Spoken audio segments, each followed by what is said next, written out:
All right, people, it's about that time. One more stop on the Stop to the Red Wedding, Season 3, Episode 8. We're almost done with Season 3, Pat. This is kind of crazy. I'm still kind of tripping out just a bit here with the episode entitled Second Sons, Episode 28 of our 73-episode long recap series covering this show. You got anything to say before we get going?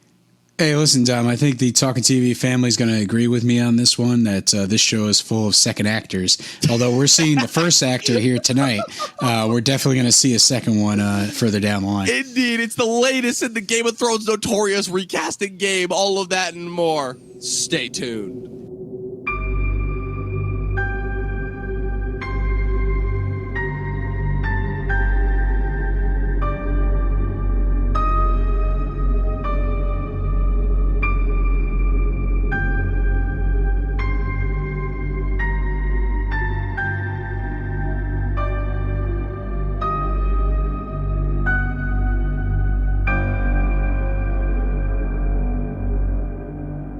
All right, Pat, Season 3, Episode 8, entitled Second Son. Now, this is a little bit of an interesting one because this is one of those episodes where, as an episode in and of itself, just based on where it is placed within the season and as a whole, you wouldn't think that this would be that important of an episode. But upon rewatching, I got to say, this ended up being like a tremendously important episode for a couple of different reasons. Because, yeah. Dude, I'm just going to say right now, I put it on this morning. I woke up. First thing I did was put it on Game of Thrones. And I was like, oh, yeah, the last couple of episodes have been a slog. So I'm just going to wake up, get through it, and that's it. Dude, I basically almost jumped through a couple episodes, try to this got me excited. Yeah, it's for crazy. What's going to happen next week. This episode crazy. Was a banger, if you want to call it that. Absolutely, because the crazy thing, right, is we've been hyping it up all season, right? Once we pretty much got past the halfway point, we're like, okay, the last two episodes, they were good, but they were kind of a little bit slow, you know? And so you're constantly just waiting for, in hindsight of the show, waiting for the Red Wedding to happen. And then you watch this episode, you're like, holy fuck, all of this happens in this episode. All the shit that happens in this episode, I completely forgot about, because this is the beginning of the Arya Hound segment, which I don't know why, but I always feel like that happens a lot earlier than it does. I keep forgetting that it really doesn't start until this episode. Obviously, Tyrion and Sansa's wedding, ultimately, but you also get the whole Melisandre Gendry Leech scene, which unintentionally sets up for all the death that we're about to see happen to all the three characters that she named, ultimately. And then the ending scene, which again is so often forgot about, but this is the episode that first shows what weapons are effective against White Walkers. These White Walkers that we've seen hyped up for the first two seasons, ultimately. And this is the one that shows, oh, these things are killable, definitely, you know? And there's all this important, crazy stuff that happens. And it's honestly kind of surprising almost. And I don't know. Why do you think that is? Well, first of all, I'm going to point out Eric in the comments. He's saying that Game of Thrones is never a slog, but hard disagree there. Hard disagree there. This is coming from one of the biggest Game of Thrones fans there is. Hard disagree. Listen, I think one of it has to do with the hindsight. We've already gone through the show 2-3 times. We're going through it a fourth time, talking about it here on the channel. I think it's one of those things, some episodes are better than others. They're all good. I think if you watch them straight through and you kind of binge the show, you're not going to feel that slog. But when you know a lot of the stuff, there's basically just awesome scenes. And then some of the episodes, they just don't have that overall pacing and excitement. And I think that the last couple episodes had great scenes, don't get me wrong. But this one, basically just the way it was put together, everything just kind of one after the other. Everything was exciting. I think it's the last episode's focused on character. This focused on basically events and action and moving the story forward. So, yes, there's a lot of world building at times, and it's awesome. But sometimes world building can be low energy, and you're just waiting for the shoe to drop like it did this episode. Absolutely. Yeah. So, and yes, Eric, also, that is correct. Yes, Francis from Deadpool is in this one. I always find that funny. Was there ever a point where this dude was Ed Skrein? Because I feel like the problem was, right, he had this one bit on, obviously, this season, obviously, as Dario, before he gets recast ultimately by Michelle Huseman in the next season. Ironically enough, another dude that would go on to being a huge show, obviously, is one of the 5 siblings in the first season of the Haunting series, Haunting of Hill House. He's the main dude in that one, the second Dario. Then he obviously goes and does the Transporter reboot movie that they do in 2015. And then obviously his biggest claim to fame is his Deadpool. And then also, I think he was in that Alita Battle Angel movie. I don't know. He's a really good actor, but I always feel, I don't know what it is. I think he's just got those facial features and there's just something inherently untrustworthy about this guy. And I feel like that's translated across movie producers as well. I don't know. But as far as getting this started, we're going to spend a lot of time with Daenerys and Essos this season. Like I said, last episode was like, the beginning of this, obviously, this season was cool, but like this is like low-key, like a really big Daenerys season, just in general. So, but we got one scene in order to kick off this episode. First, obviously, the show opens up with The Rock. It's not Dwayne The Rock, but not Dwayne The Rock. It's a different Rock. Rocky Johnson. Yeah, I wonder if it was his dad, the Boulder, or his son, the Pebble. Yeah, no, this is just a stationary rock that Arya is going to use to kill the Hound, and basically she sneaks up on him in the morning and raises it above his head, and then he wakes up and looks her dead in the eyes and says, "I'll give you one blow, and it better do the job, because otherwise you're in for a world of hurt." And I'm paraphrasing there, but yeah, Arya soon realizes this ain't the moment to take out the Hound. And as it turns out, it's ultimately like kind of worked better to her advantage if she does keep the Hound alive, because she learns to put her petty, well, not petty, but her grievances with the Hound aside once she realizes, well, you know, he kind of gives her this monologue. Ultimately, it's like, you know, you're the truth is you're not so good here on your own. You might want to stick with me just in general. I'm going to look out for you. And then she thinks that he's taking her to the Blackwater because she thinks that he's taking her back to King's Landing. He's like, King's Landing? What the hell? He's like, fuck King's Landing. I'm not going back there. He's like, I'm giving you, it's like, as much as your precious brotherhood wants, it's like, no, I'm taking you to the twins where, what's it called? Where I'm going to sell you to your brother and your mother. And they're going to the word of marriage has spread across the countryside. And so he's looking for a little reward by returning Arya to the Starks at this wedding. And that's where they're going. And basically, this scene essentially has the Hound tell Arya, like, listen, it was basically me who stood between Sansa, getting assaulted and ending up with her throat cut. So you might want to just trust me a little bit. There's worse people to have met, on the road in these dangerous areas. And, the Hound basically says he's not a threat to her. He's basically has his agenda, which is to get some sort of reward. But other than that, he's going to make sure that she gets to where she got to go. So it should be an easy truce, but a truce nonetheless. Exactly, and it's a pairing that ultimately leads to, like, again, one of the best pairings on the entire show. We talked about Jaime and Brienne all this season, but next season we get Arya and the Hound. Ultimately, we don't spend as much time in the Riverlands next season as we do this season for obvious reasons. But this is kind of unintentionally like one of the better pairings. Here you have one person who ultimately has been defined by trauma and just kind of needs an outlet to like let some of that trauma out. And here you have another person who is also defined by the trauma of their past ultimately. And it creates like kind of this really weird synergy for two people that like should kind of hate each other, but end up like having this really impressionistic bond. And even though it is a moment that is totally original to the show, and again, it is in an episode that has been so heavily bastardized at this point, I will say that the way that Arya and the Hound's arc pays off in the Bells at the end of the show when he kind of tells her, you need to go because otherwise you're just going to be damaged and dead inside like me. And like that moment at the end, like that really is like truly satisfying and like surprisingly like a really touching way to like kind of end their story arc. Like I have a lot of complicated thoughts in the finale just in general because there's so much that I love in there in addition to so much that I hate in there, but it's really interesting kind of how this one little scene, it's the one brief scene that we get. This is another one of those episodes that opens and closes with like the one brief scene. But it's really interesting, and I think it's a really awesome setup for where we're going to go next. So next we have three big storylines. Again, this is kind of, I like to call this episode like kind of like, let's call it catching up on all the B plots. We don't have any more gratuitous scenes of Theon being tortured. You don't spend any time with Jon and the wildlings. You don't have anything of Robb and his journey towards the twins. Nothing like that. You get three big storylines. You get Essos with Daenerys. You get Dragonstone with catching up on with Stannis and Davos, who we really haven't seen that much of this season. And you get King's Landing with Tyrion and Sansa's wedding. So we start off in Essos.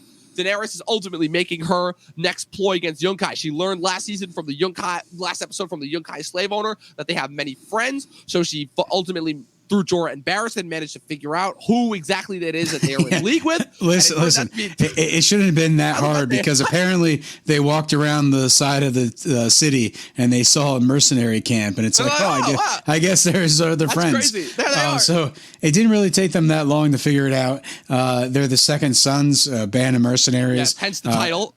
Exactly. They agreed to fight for Yunkai, and they're led by this guy who's I guess the Miro, bastard of a Titan. A Titan's bastard, which is just a nickname. Like she meets these three guys ultimately in her tent, just to kind of gauge them, see where they are. Ultimately, the goal is she wants to get them to break contract with Yunkai and obviously come over to her, the winning side. Or kind of her wager, her bet is that, look, if this guy is as full of himself as she thinks, she's not going to want to lose to a woman.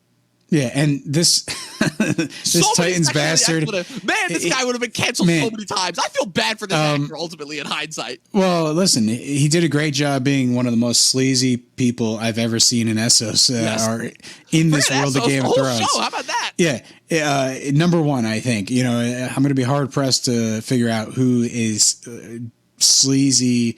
You know, kind of the equivalent of trailer trash, so to speak. You know, or should I say down there? Yeah, like, you know, he's the Game of Thrones version of the Trailer Park Boys or whatever that show is from Canada, you know. They could basically, they can bring him back and they can, you know, they can have a medieval version of that show right here in Essos. But hey, I want to just say, like, this was a great scene. It just shows Daenerys in command of, you know, her machinery, you know, her armies, and, you know, the diplomatic side of things. So for the most part, it's the Titans bastard is not having any of it. You know, it's just wants to, you know, hey, once we beat your armory, maybe, you know, the Second Sons and I share everything. Maybe we'll share you. Well, that was one of the aggressive lines that I can say here on the channel without feeling sleazy myself. What's interesting about this scene is that you get these three different kind of approaches, right? Dario, who's kind of remaining silent. Obviously, this is our introduction to Dario Naharis, who would eventually join Daenerys' camp, obviously portrayed by Ed Skrein, ultimately for only this episode and the next two that he's in, before he's famously recast next season with Michelle Huisman. Probably, I think the biggest reason why people talk about his recasting is because it's the most notable, because Tommen, the whole thing about all the other, Game of Thrones has famously had 8 different recastings throughout the entirety of the show. But the thing is that with the majority of the other recastings, the characters that were recast really were only like background players. They didn't really have that many moments of dialogue, and when they did, they were like very brief. Like, you never really noticed the differences between the three different actors that played the Mountain. Beric Dondarrion got one scene before he was recast. Same with Marcella and Tommen. They were pretty much like kept on the back burner, and then by the time they were brought in and they were different actors, you didn't even realize it ultimately. Same with the Three-Eyed Raven. He was only in one episode. But the thing that's so notable about Dario's recasting is that Dario like had a pretty like major part ultimately in this season, you know, just as far as like kind of the role that he plays both within Daenerys and within like kind of, you know, the transition for Yunkai. Ultimately, it's crazy, like, again, in hindsight, where if Yunkai feels like it's going to be so important, and then how they solve that at the end of this season, and obviously then how we how we see what happens with Meereen next season, how that goes for like where Daenerys is going to stay for the next 2 seasons ultimately. But Dario, I would say his recasting is as noticeable as Don Cheadle in Iron Man 2. Yeah, you know, it's one of those things where people still talk about Terrence Howard to this day, 13 years later. Yeah, exactly. So, you know, it's one of those things where, you know, it's an important character. Well, to a certain degree, I think it's a character that's in the forefront of the Daenerys storylines for a few seasons. And then once Daenerys sort of, you know, flies off with her dragon and kind of wanders around for a little bit on her own, the character sort of gets minimized at that point. But, you know, I think for the, you know, in this particular sequence, you know, just getting to know the character, that he fights for love and beauty. And I think the scene where he's talking with his fellow mercenaries, where, you know, he basically brings up what he fights for. You know, it's women, you know, basically who want to make love with you. And that's one of the reasons to live. And then the other one is basically killing someone that is fully determined to kill you. You know, those are the thrills of life that he seeks. And I think they did a really great job setting up this character and getting, you know, some sort of warrior like this at Daenerys' side. 100%. And the biggest takeaway for me within that scene, ultimately, both with the scene where they meet with Daenerys and their scene later on at the 10, is it really establishes, surprising enough, in only one scene, ultimately, because this is with the other two captains, right? Miro and the other guy, who I'm not even going to bother to remember his name. It's the only scene that we really get to know how these guys work ultimately. Because the whole thing about how they change this from the book, this is actually, the whole thing is they changed a lot of this from the books ultimately. So Daenerys in the books ultimately meets with 2 of the Yunkai mercenary troops. The Second Sons were actually led by a different guy. In the books, they were led by Brown Ben Plum, who ultimately ends up betraying her and going back to Yunkai and Meereen once they end up like rejoining in order to fight with her in the later seasons and books. Dario and his guy Miro, what's it called? Miro and the other guy, they are leaders of the Storm Crows, which is a completely different troop. But the thing that I love that's established here is like kind of their each motivations as far as what they get out of it. Miro is only in it for, like, you know, in order to kind of buff up his own ego. He doesn't view women as, you know, people. He only views them as property. Ultimately, he doesn't take Daenerys or her conquest seriously. He believes only in their might. The other guy, Prendal something, his whole thing is in the logistics and the technicalities. He's very much about, you're in your place, and the whole thing is, his whole thing that he establishes is that, look, we can't break contract to join you, because if we do, we only have a reputation to go off of, right? If we break that, that's our only word. We're good. And Daenerys obviously makes the ploy. It's like, fight with me and you'll never have to worry about it again. But Daario is the only one that seems remotely interested, because Daario, the thing about this guy is that he seems to be the first character that we've met in this universe that fights for something other than himself, which is strange to consider that he's the leader of a mercenary troop. But I've often found this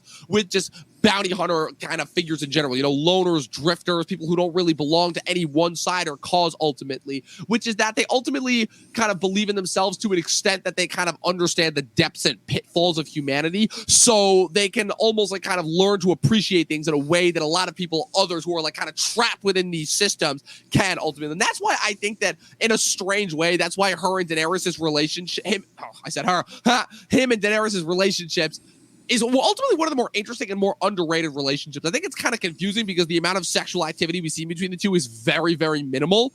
Ultimately, I think we only get 1 or 2 scenes with them throughout the entirety of it. But the whole thing is that Daenerys is a character that has only been marked by tragedy. And so her whole thing is only ultimately about what's next as far as who she can liberate and make sure that the trauma that happened to her doesn't happen to really anybody else. And Daario kind of comes in and shows her, hey, you can, still enjoy life just a little bit. Life doesn't always have to be so super miserable and so super dour, and you have to dedicate yourself to this cause. You can chill back and enjoy it a little bit. And you can tell that's his philosophy that's kind of shown here. And it's shown brilliantly, obviously, in the next scene where they obviously pick their coin, because Miro brings up the idea. It's look, we can end this right now. Ultimately, we won't have to worry about a battle, because obviously the thing that's shaping up is Daenerys, they're going to have to fight the Second Sons before obviously they can fight with Yunkai. And the interesting thing obviously here that also separates Daario from the crew is that Daario easily sees through Sir Barristan's lie. Sir Barristan says they have 10,000 Unsullied, but Daario knows that they only have 8,000. So that immediately separates him from the other two. Yeah, again, a perfect dialogue. Daenerys basically responds and says, oh, even if your count were to be true, doesn't the dynamic remain the same? I have more men than you do. So, in war, that means I'm going to beat you and you're going to die. So yes. I think Daenerys plays it off very quickly, very, sleek. And for the most part, we're just seeing in this season her diplomatic skills and, her command of her army go through the roof. She basically has learned and, is really on the track to being a great leader. And we see it all throughout this season.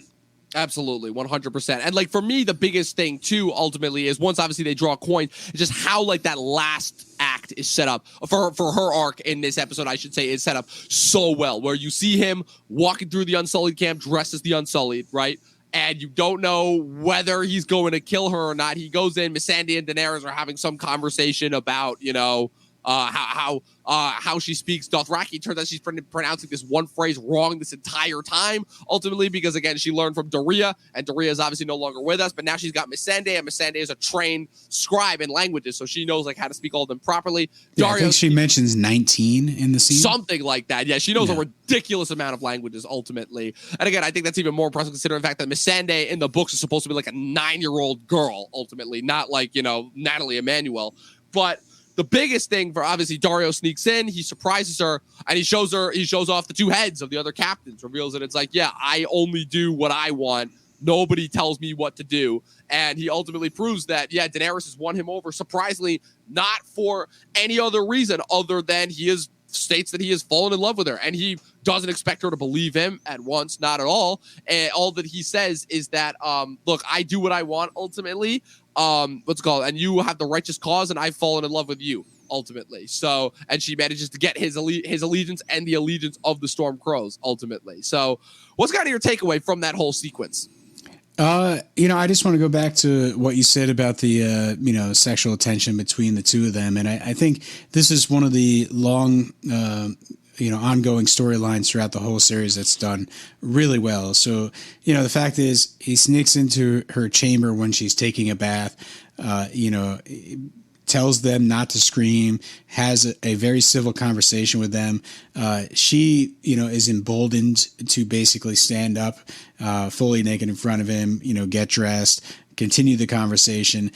And it's one of those things where it's clear that the two of them, are sort of on the back burner. This is what they're thinking about, even though they're talking about war and the Second Sons, etc. And I think going to your earlier point of, just how they are in this relationship and, ultimately Daenerys kind of uses him not only for his, small military, advantage, command abilities, the mercenaries that he brings to the cause.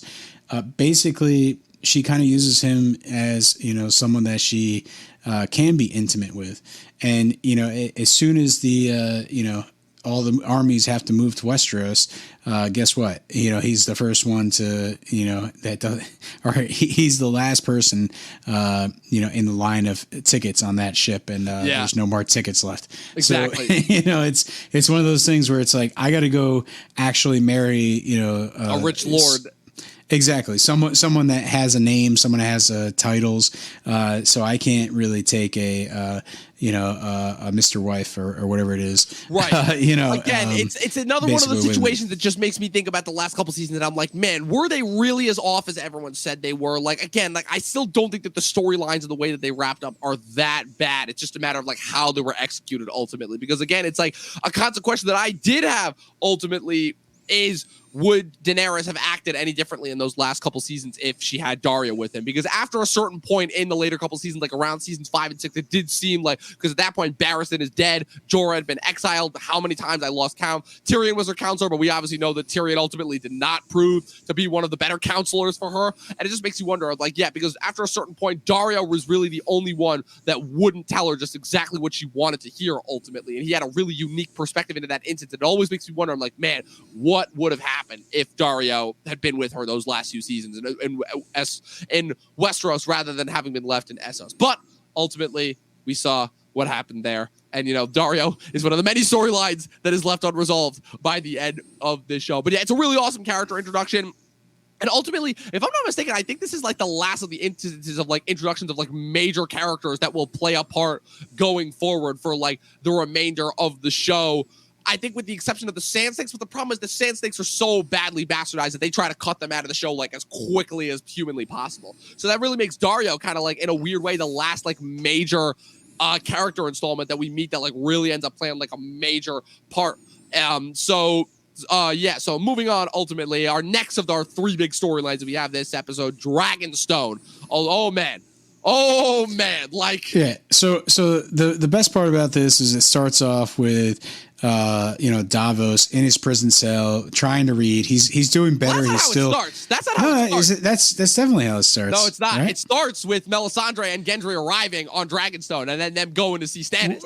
Oh, and they have a brief conversation. And Stannis looks at him. He's half Robert, half Lowborn, kind of to prove him. It's the whole thing that's being set up there is because for the longest, the interesting thing about this storyline is again because we spent so little time on Dragonstone in comparison to the last season, or at least what feels like a comparison to the last season, is that we really haven't actually spent that much time. So we don't actually know what Melisandre is planning. We have an idea of it, but we don't actually know what Melisandre is planning. And this is the episode that kind of confirms what it is, which is that she has got this giant ritualistic sacrifice plan using some of the Baratheon bloodline. Ultimately, she states she can't use Stannis because Stannis is too weak, quote unquote, or doesn't have enough of it. But she used someone fresh and youthful and vibrant in order to pull off this sacrifice, which at the end is revealed that she's going to use King's blood and sacrifice them to the fire in order to ensure that all of Stannis' enemies end up vanquishing in strange, mysterious ways. Ultimately, some of them get a little delayed over time, but so I think the main thing is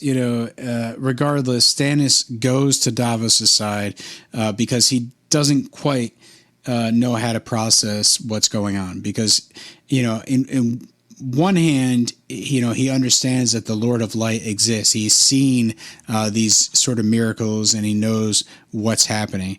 And in the other hand, he has sort of that Ned Stark honor that kind of, prevents him from fully being all in. And that's the reason why he goes up to Davos. That's the reason why he sort of, when Davos says, I'll never raise a hand to Melisandre, but that doesn't mean I won't, speak out against her. And, they come to an arrangement where essentially Davos is going to be sort of the other advisor to Stannis and make sure that, Stannis doesn't really go too far over the line with all this magic stuff. And that's the real reason why he's freed from the jail and the prison. Well, here's the interesting thing about that sequence, which I do love. Again, it's probably one of my favorite moments of the entire show, just between Stannis and Davos, and of this episode easily, which is where it's really one of the only times, and one of the first times that we actually get to see Stannis like really as a human being. Ultimately, he has this really humane moment, and Davos even calls him on that, which is that it's like, look, you could have come to see me yesterday, you could have come to see me the day before, but you're coming to me now because you knew that I would caution against this, because you knew that I would know that this is wrong, which means that which means that you're feeling ultimately in some strange way that this is wrong. And he's kind of like trying to appeal to Stannis' moral side, but Davos really doesn't know what's in for it yet, because the whole thing that's happened is that because of this arrangement that they've come to, was that Davos demands a demonstration, because Stannis states, like, look, you can say all that you want about that, right? And you're innocent, and everything that you say is right and 100% correct, because he brings up the comparison to Renly. Davos is like, Renly wronged you. This boy's done nothing to you, though. This boy is, he has your blood, and he's like, oh, why should I care about some, baseborn boy that Robert vetted once? And he's like, because this boy has your blood at the end of the day. And that's like kind of a running theme throughout these scenes, which is the happenstance of chance ultimately, because that plays obviously a big part within Melisandre's religion ultimately as she comes to later state in the later couple of seasons. And the biggest thing for me that I take away from it is that, okay, this is kind of Stannis both morally excusing himself while at the same time kind of like rekindling any sense of humanity, because that's always been the interesting thing about Davos being kind of the viewpoint into Stannis. This goes also back to the books, in that we don't get Stannis or Melisandre as like the narrating chapters. We get Davos as that, because Davos is kind of like, the human edge, the guy that we can relate to, kind of, for lack of a better word, the everyday working man ultimately. And what's it called? He's like, all right, Stannis, like, you believe this, right? And Stannis states that and describes the vision that he's seen to her. And is like, I never pretended to really be a true believer, but when you've seen the things that I've seen, how can you deny the truth? And so Davos is like, all right, I demand a demonstration. And that leads to the next scene. Okay. So that leads to a clearly HBO sex scene. Yeah, HBO just is like, because. I wonder if they have a quota. Gratuitous scene. They're like, look, we need a certain amount of gratuitous sex scenes in each episode. We got a quota that we got to hit. We haven't seen Littlefinger's brothel in a while, so let's Littlefinger yet. So so let's just do it in what is it, Dragonstone with Melisandre. So basically, this is actually they do it as a reference to Theon too, because she seduces Gendry, throws him on the table. They're kind of getting into it, and then basically she gets him naked, gets him pumped up, and then the leeches come out, and she puts two on the chest. Well, first she ties him up, and then well, yeah. It's gotta. I was about to say, gotta include all the things that are happening here. Yeah, but I think there's a line where Gendry's like, "Oh, don't put it there," and she's throwing a leech. Down below. So it's one of those things where I think they're purposely referencing Theon, and I think they do it at least twice in this episode. And I think this is the first occurrence, where the leech is just kind of thrown there. But more or less, she lets the leeches get some blood, and then this must be the worst part about it is Stannis and Davos come in the room. They walk in as this and she's casually getting dressed and everything, and then it's like Melisandre just has a conversation with Stannis and Davos as if Gendry's not even there with them. Davos is just there. Davos is just watching there. I was like, damn, I know I wanted a demonstration, but not like this. Yeah, and basically she gets the leeches off of Gendry. They've taken enough King's blood, and they put them in the fire, and Stannis says off the names, right? And Robb Stark, the usurper Robb Stark, the usurper Balon Greyjoy, the usurper Joffrey Baratheon. Not necessarily in that order either. I find it interesting because if I'm remembering correctly, the whole big thing is that Stannis does it. again, I don't necessarily like know I don't necessarily know like how like kind of accurate they were, but the whole thing of interest here is that, again, it's the rule of threes ultimately. There's this weird underlying theme throughout the entire book series and this entire series of the rule of threes ultimately, but kind of how they can get like misconstrued and misthrown out of place, where in the books, the whole thing is Balon, if I'm remembering correctly in the books, it's Balon first, then Joffrey, then Rob. And the whole thing is it's supposed to be a big surprise, and because again, at that point, you're still like kind of on the page of like, oh man, shouldn't Rob and Stannis be allies ultimately? Why does he consider Rob, a usurper? And then obviously the whole thing that goes is that Rob dies first at the Red Wedding, then they receive word of Balon Greyjoy's death, ultimately in the Iron Islands, and then obviously it's Joffrey's wedding and he dies. So all three of them do die. In the show, it orders it in the order Rob first, then Balon, then Joffrey. Rob dies first, then you have Joffrey's wedding at the beginning of next season where he dies, and then Balon doesn't die for another 2 seasons because the creators forgot about the Greyjoy arc, and then they were like, oh yeah, I guess we probably should bring this back into play, So it's definitely a little bit interesting. Obviously, it's definitely a case of like another Benioff and goof. There are a lot of those like kind of throughout this show, but I find it really interesting where, again, like there's obviously this kind of like sacred law kind of within obviously just storytelling in general, ultimately within kind of this religion as far as like how it goes. And obviously this is supposed to be proof ultimately that the Lord of Light's powers do work. But we obviously see in the finale of this season that doesn't matter for Davos, because Davos' whole thing is like, look, if the leeches work, that's enough. Why do we have to kill this whole ass person? Why can't we just let him go? And that ultimately, again, it's the humanist in Davos could just never ever bow its head. But I definitely think it's really interesting. I don't know. What are your thoughts on just the whole leeches and the order of things? I don't think the order really matters that much, to be honest with you. The rule of three, the whole, you see the first occurrence, second occurrence, and then typically the third occurrence is something you don't expect. Right. That's sort of a base storyline trick. And, I enjoy, hey, it's pretty much in a lot of stories. So it's not surprising to find it here. But I don't read it too much into the order of things. It's just, they said the names and, we're going to see them. And, the Greyjoy one, I think, is just, it's tied to the book.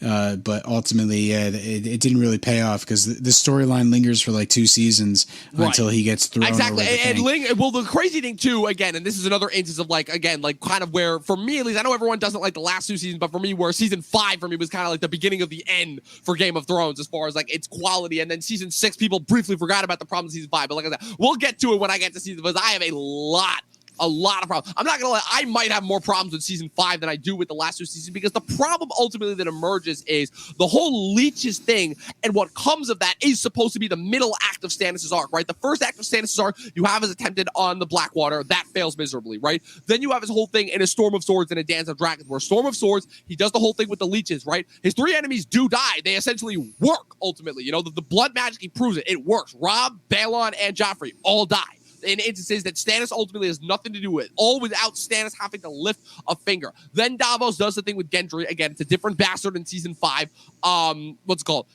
It's a different bastard in the books. Davos sets him free. Stannis is praying to execute Davos. Davos reads him the letter from the wall stating, okay, this is what's happening up north of the wall. This is where we're needed. And Stannis is like, okay, if I'm going to prove myself as the true king, I'm going to do what no other king is doing, and I'm going to take this threat at the wall seriously. He goes north to the wall. Then he has the whole thing where he's trying to reunite the north against the Boltons. And the problem is Stannis' arc leaves off on a cliffhanger, arguably one of the biggest cliffhangers, right? Because the whole thing is that happens. Stannis' arc with the Dance of Dragons ends. He is preparing to march on Winterfell, but unlike the books, Ramsay never does the sneak attack. Stannis' army just gets stuck in the snow, ultimately. So the problem, ultimately, with how that translates into the show is that they use that as an excuse to kind of get Stannis out of the way. So I think that's another big reason why Stannis' arc feels so unfulfilled in the show as opposed to the books, is because they clearly had a lot more planned with Stannis in a way that maybe they didn't necessarily with Jon, the way that Jon ultimately gets like that really kind of big catharsis in season 6 that it felt like was meant for Stannis ultimately. But I always found that really interesting because like it's the biggest thing, because I'm like, the way that it leaves off with Stannis, I'm like, wow, this literally almost feels like an afterthought when this was clearly meant to be like the climax of his arc. Like this is his big moment. This is going to be the big I still have this feeling ultimately that he did end up winning in Winterfell, and that the whole thing is that his victory over Winterfell was supposed to make up for his loss to the Blackwater. But I don't know, like, what's kind of your take on that? I think we're getting ahead of ourselves, Dom. I think we could spend the whole next 30 minutes talking about Stannis and his entire arc in the series. I kind of agree with you on a lot of those points. Like, Stannis is this great character. And, I think a lot of my friends, when we were watching it, week to week when the show was first airing, we kind of thought Stannis would go the distance and be a big player throughout the series. In a way he did, because the strange thing is that of the 5 kings from the original War of the Five Kings, he's the only survivor. Yeah, but, basically Brienne, gets her revenge off screen. And, and it's one of those things where... Only thing worse than getting killed on Game of Thrones, getting an off-screen death. Yeah, and so one of those things where, like, I think this whole amount of time that we spend with Stannis throughout the series, I think you're right. It's not really as fulfilling as you would like it to be, and it's just because certain things like this, the leech thing gets stretched out, and he's really not a top tier character. Although the viewers, like me, my friends, when we were watching this, we felt like he was a little more than he ended up being. So I think it's one of those things where it is what it is, and you just have to kind of live with it. Stannis is still a good character. Davos, is really an excellent character, and I'm glad that he really takes Stannis' place and goes towards the end of the show. Absolutely, yeah. Davos easily still probably one of my favorite characters on the entire show. Still maintaining that humanist edge for Stannis, ultimately, even into next season. Let's get to the last big storyline that we have before the end of the episode, which is King's Landing, which is, I will say, probably goes in the most surprising direction, because it goes in a direction that I feel like nobody was expecting, ultimately, because you have this entire... King's Landing has been pretty much on the back burner this entire season. You've been having this really interesting back and forth push and pull between the Lannisters and the Tyrells. They make one political ploy, then the other side makes a political ploy. And this is kind of like really the crux of it. Like, they are wrapping up the whole King's Landing thing in here, so that the King's Landing stuff in the finale really does feel like an epilogue, ultimately, where the finale plays out, like with this big reaction. Well, it's wedding season, and it is wedding season. Here it is. First of a couple, and it's crazy. First up. This seems like it's going to be the most problematic, and then in hindsight, it kind of turns out to be like the least dramatic in a strange way, because it's the only wedding where nobody dies in a vicious, brutally awful way. Yeah, and we're talking about Tyrion and Sansa. And I feel like Tywin has set it up to be like a baseball game. It's like, now batting, for the Lannisters, Tyrion, up to bat, Tyrion, strike one on the plate. It's so uncomfortable, Tywin and everybody going up to him and being like, you got to do your duty. You got to, once you're married, you got to bed Sansa. And, it clearly, it weighs on Tyrion just as much as us as an audience. And he just keeps drinking. That's all he's going to do. Yep, that's all evening long. We haven't even gotten to the actual wedding where, again, it's not just Tywin, but everybody is just trying to set them up for failure and make this just as miserable as humanly possible. Like, Tyrion tries to comfort Sansa. He does a terrible job. He doesn't want this. She clearly doesn't want this. Joffrey, of all people, is the one that has to walk her down the aisle, since obviously her dad's not there to do it. Joffrey takes away the stool. He has to freaking bend her. At the very least, though, with all the people that are snickering, Tywin is able to silence them with a look. I love that one scene where you have the 2 extras that are snickering in the background. I can just imagine what the first AD would tell them that day on set, where it's like, okay, when Charles looks at you, you shut the fuck up. He is essentially God in that scene. And the minute that they do, oh man, those guys piped out real quietly. It's perfect. So good. Just perfect. The visual acting that he does, just the glances, the looks, everything in this whole sequence, it's phenomenal. I'm joking, but this is really the first sequence where Joffrey goes for the jugular, so to speak. Like, he is all out, war with Tyrion in front of everybody, taking the stool and kind of embarrassing him, and then he wants to do the same thing to both Tyrion and Sansa at the party, right? He takes Sansa aside and says, hey, ultimately, at the end of the day, you married Tyrion. Whose Lannister baby is and in your belly. Yeah, exactly. It doesn't matter what Lannister does this. Like, I can just maybe, stop by late at night. He's going to be passed out drunk. And if, you have anything to say about it, I'll just have my Kingsguard hold you down. So he's like just brutally going for it. And you know what it feels like? It's almost like a reminder. It's like, man, we haven't spent as much time with Joffrey. We haven't seen Joffrey just be as like purely, completely awful this season as he was last. Here's a reminder of how much you fucking hate this guy, Yeah, well, he killed Roz. Like, I think that's the biggest thing that he's done in the last couple episodes. But so brutal. Like he has just become, this maniac, and I think it's Cersei understands this and tries to direct him, and he goes up to follow Sansa, and she grabs him and says, "Look, Marjorie's over there, alone. You have to secure the relationship." And so Cersei even tries to talk him down ultimately from it, where it's like, you should probably talk to your actual bride to be. And he's like, I'll have a lifetime of that. I also did want to point out the 2 Cersei sequences in this episode, which are phenomenal. Ultimately, the first scene where Marjorie tries to buddy up to her, and then Cersei tells the story about the Reigns of Castamere, and Reigns of Castamere kind of reminding her, like, kind of keeping her in her place. Ultimately, she's like, kind of like, I know what you're doing here.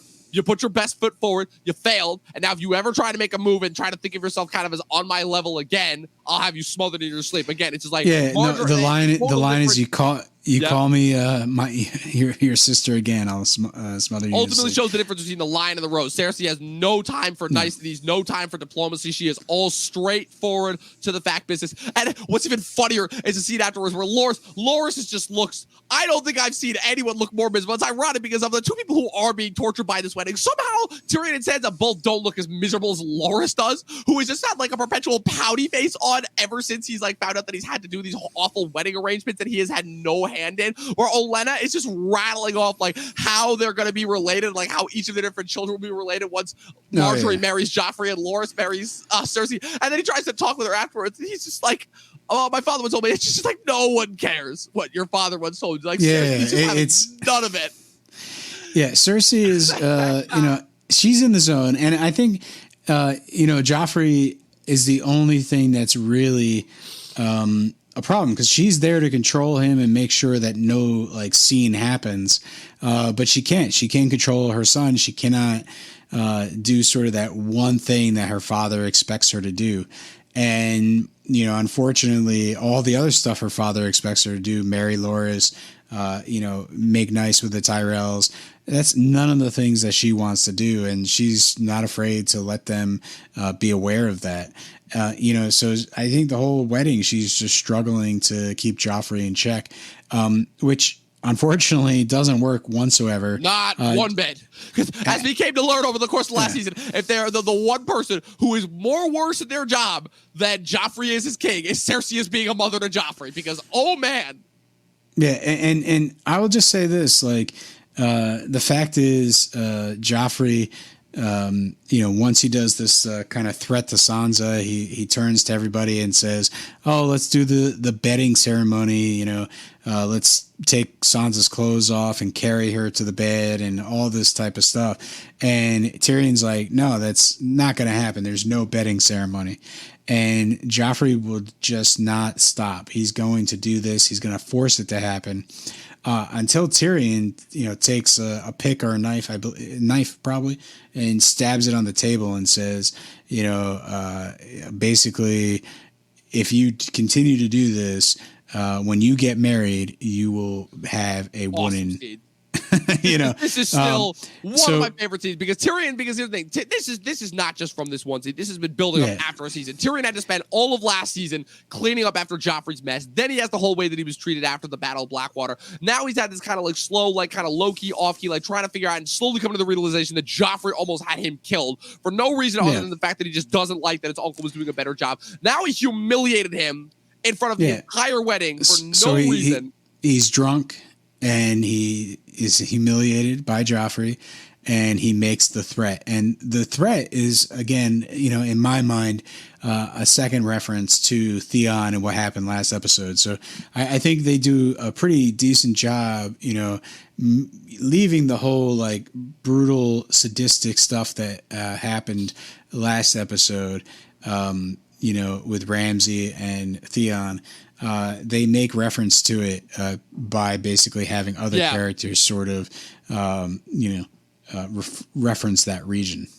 Yeah, it's kind of crazy ultimately how the amount of like strange dick references there are in this episode. Also, in a weird way, like also subtle foreshadowing from this episode as well, with obviously with Cersei telling Marjorie about the reigns of Castamere ultimately, and we're all going to see how that plays out next episode. But ultimately, it almost leads to like some very violent blows that come from this episode, and again, in a weird way, foreshadowing what happens next season, where again, when Joffrey dies, who's the first person that everyone looks to? Tyrion, because the last couple times that they saw, they were like very much not getting along publicly. Tywin is, of course, being ever the diplomat, is able to diffuse it by playing it off with Tyrion being drunk. Also, we forgot to talk about, too, the scene between Tyrion and Tywin ultimately beforehand, which is, again, just like the humiliation just doesn't end, where Tyrion doesn't want this. He knows that this is wrong, and Tywin kind of reminds him, like, look, you will do your duty at the end of the day, and Tyrion is trying to resist. He's like, man, can't a guy just enjoy anything?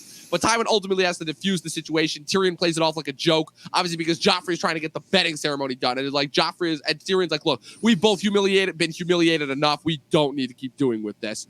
But yeah, so they ultimately go into the room, and what's it called?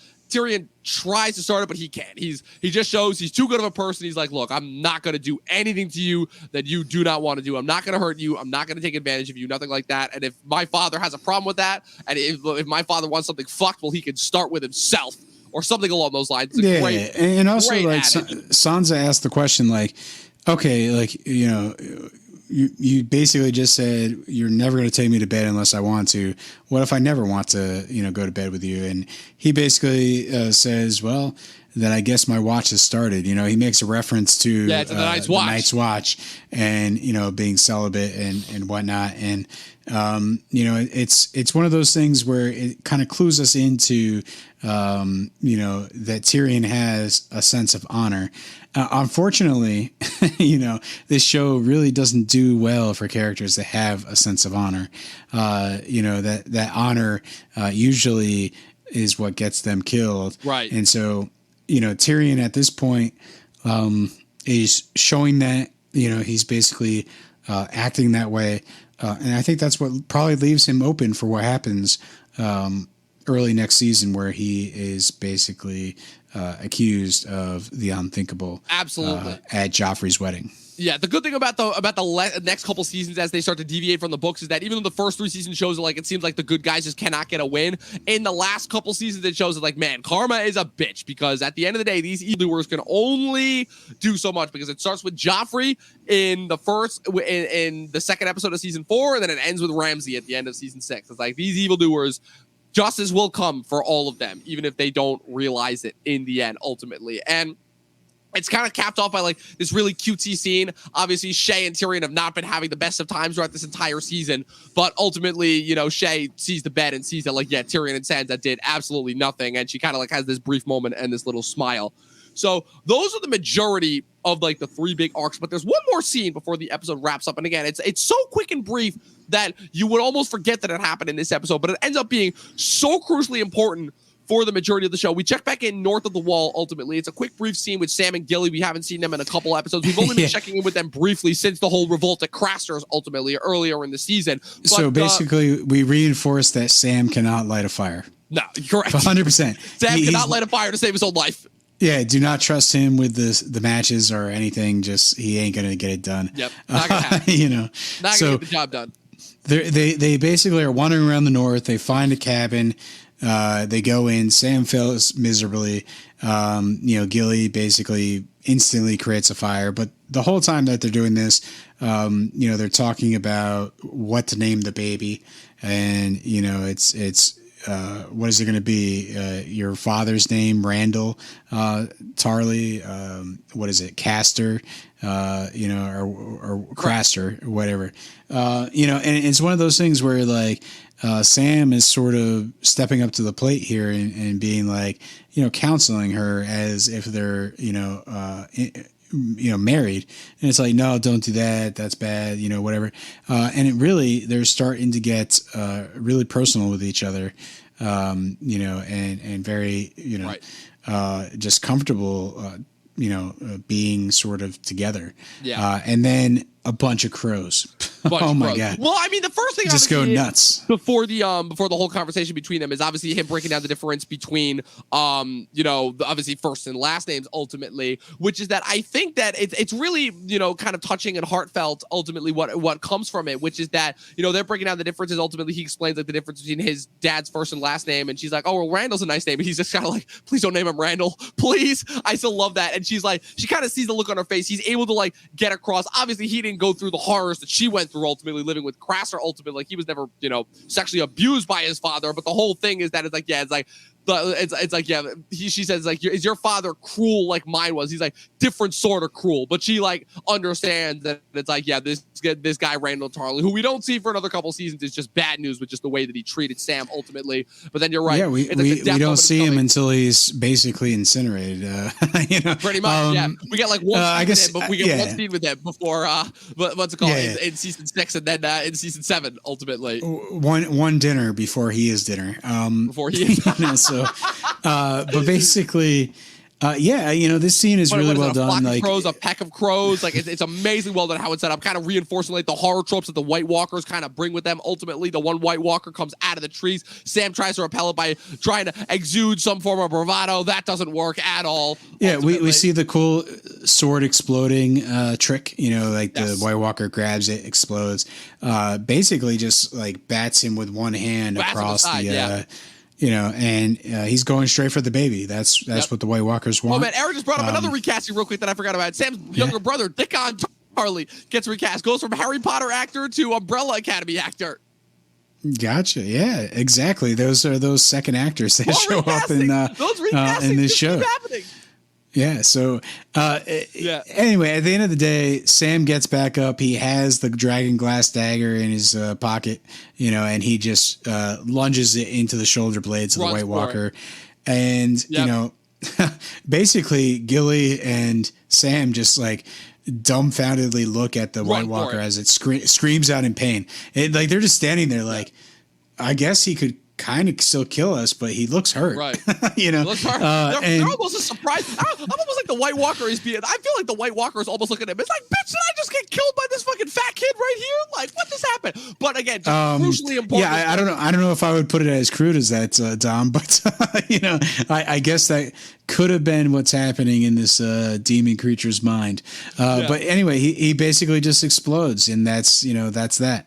The whole established here obviously is the whole thing with the dragon glass, the fact that it's like, okay, so these things have been being built up for God only knows how long, but it's just brilliantly how they throw in the brief little layers where it's like we had 2 seasons of these things being introduced as like kind of these unstoppable killing machines. They can kill anyone, right? They can bring anyone they want back to any human that they kill back to life. Ultimately, there's seemingly no way to stop these things. We know obviously that fire can stop the reanimated corpses, but we have no idea if anything can work effectively on these things. And ultimately it's revealed at the end of the day, it's like, oh shit, these dragon glass weapons that they found at the Fist of the First Men last season are revealed to be like something that they can actually use against these things ultimately. And now it shows us like, okay, that whatever's going to happen at the end, at the very least now our heroes have a chance. But kind of the way that it's constructed, and the fact that also it's given to Sam, who is introduced as like one of the most pitiful, hopeless characters in there. It shows it's like, man, even the people who have the least expectations on them ultimately can maybe get a win in ultimately. So that's what makes this moment so satisfying. On top and I think it also makes it satisfying because like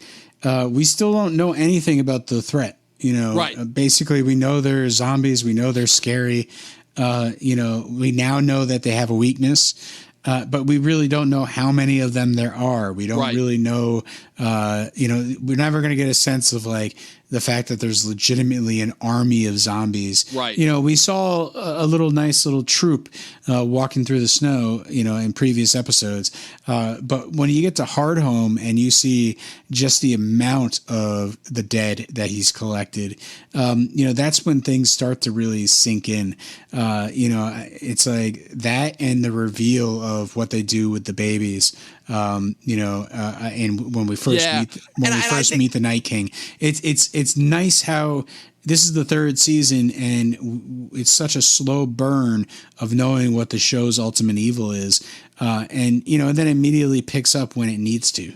Absolutely, yeah, and especially considering that this is really the last time that we see the Walkers really in like kind of playing a major part in the season, because really next season the Walkers are almost kind of on the back burner because of how much the emphasis is put on the threat of the Wildlings with the attack on the wall being so imminent. That really the only sequence of the Walkers that we get next season is the one scene of the baby being brought to, obviously, you know, that weird ice fortress in general, and him being transformed into the White Walker. It's very interestingly shown how that happens. Yeah, the Fortress of Solitude, right? Yeah, and it's honestly it almost kind of works in their favor because of how minimal the kind of impetus is on them in season 4. You almost forget about them, and it just makes the attack on Hardhome when it happens even more surprising. But again, I don't want to get too far ahead of myself, because again, we will save that all for when we get to season 5 ultimately, because again, I'm gonna have a lot to talk about once we get to season 5 ultimately. But that was it. That was our review and recap of season 3 episode 8, entitled Second Sons. Ultimately a surprisingly fast-paced and incredible episode. Ultimately probably one of my favorites of these first 3 seasons. We'll be back next week, people. It's game time. Ultimately, we've been building up to it. It's game time. Bring your popcorn. Bring your popcorn. Bring your foam finger. Bring your phone finger. Bring your Kleenex boxes. Bring them all. It's red wedding time next week. It's the reigns of Castamere. Ultimately, we'll be back next week, same time, same place, 8:00 p.m. sharp. In the meantime, thank you guys once again for tuning in to another episode of Talkin' Thrones. Pat, where can the good people follow you on the internet? Hey, listen, I'm here on Talkin' TV, Talkin' Thrones with you, Dom, and hey, it's fun. And I have, you know, an Instagram account at Patrick W. Huber. If you want to follow me and wait for my post to drop, it will happen. Just not today. Today. I will post some photos when I get around to it. But hey, you know, you can subscribe if you want to, and eventually I'll be posting.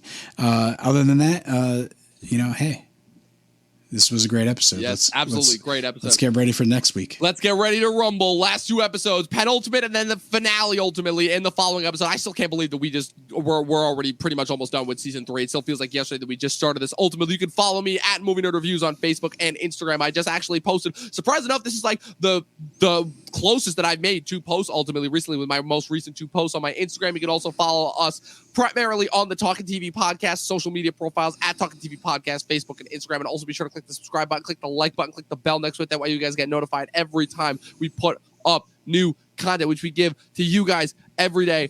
For you, the people, the content that you deserve. We're almost done with 2021. It's kind of crazy. We're already halfway through November. We've only got 6 weeks left of the year ultimately, so stay tuned for all of the content. We still got a lot of content planned for you guys for the rest of the year. We'll see you guys ultimately on the way to the throne. See you guys next time. 12 seasons in a short film, and watch more fucking movies.